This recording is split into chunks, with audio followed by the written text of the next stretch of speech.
Welcome learners to this new session of BA Honours Part 1, Paper 1. The topic is Renaissance in England, Lecture 4.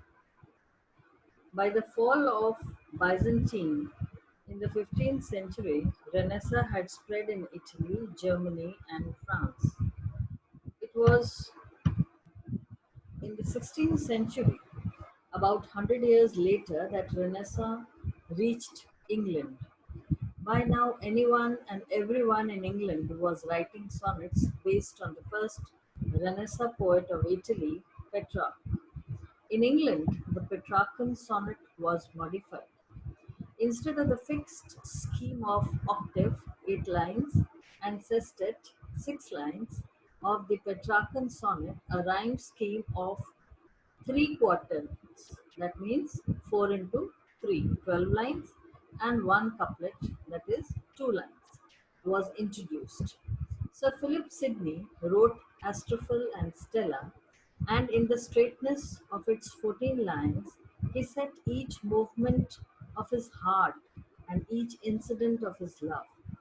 She is Stella, his star, and he, Aristophel, the lover of the star. He wrote this sequence of about 100 sonnets where two things have to be common: the one addressed to and the speaker. Sidney was a very important poet and writer who wielded great influence during the Renaissance. Edmund Spenser revealed poetic beauty to his generation. He is considered the first master of that language, whose numbers flow as fast as spring doth rise.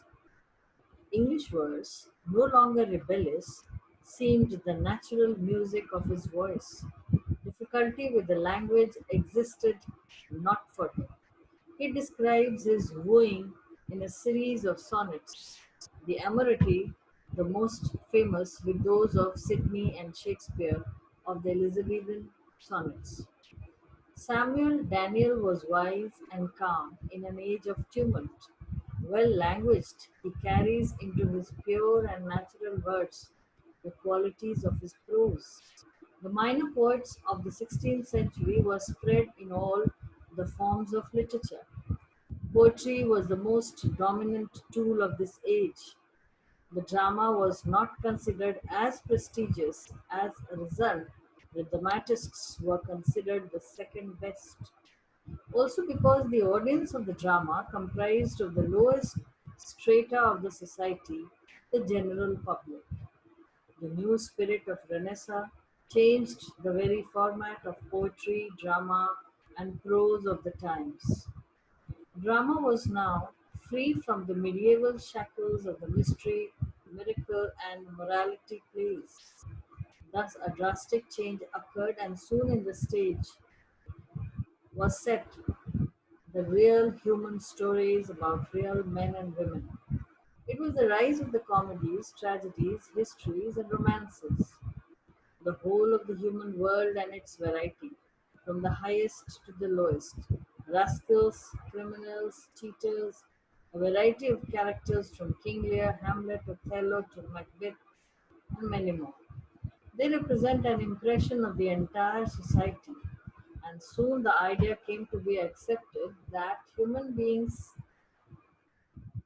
amongst human beings, certain human feelings are common, irrespective of differences, a core that is called human. Christopher Marlowe, without knowledge of the stage, brought to it an extraordinary spirit of defiance and revolt. In Faustus, he took for his subject the thirst of knowledge and the power resulting from it. He gave to an English audience its first thrill of enthusiasm, filling hearts with a new national pride. Although his plays were not patriotic, in the belief or illusion that English drama was as sublime as that of the ancients, he died in a brawl at a tender age of 29. William Shakespeare wrote for 20 years at Globe in London. He was an actor also. He wrote 2 plays in a year, and in total he wrote 40 plays and a number of sonnets. In the tragedies which he wrote, men were at the center of the play as it dealt with something unfortunate, family killings, battlefield scenes, etc. Whereas in comedies, women dominated the scene because of the presence of positive values in them. Women presented a set of moral values which are the ideals for any culture to progress and survive. Thus, Shakespeare showed gender differences. Fiction changed in England, with prose writers like Thomas Nash, Thomas Dillon, Green, Lilly, and P. to be continued.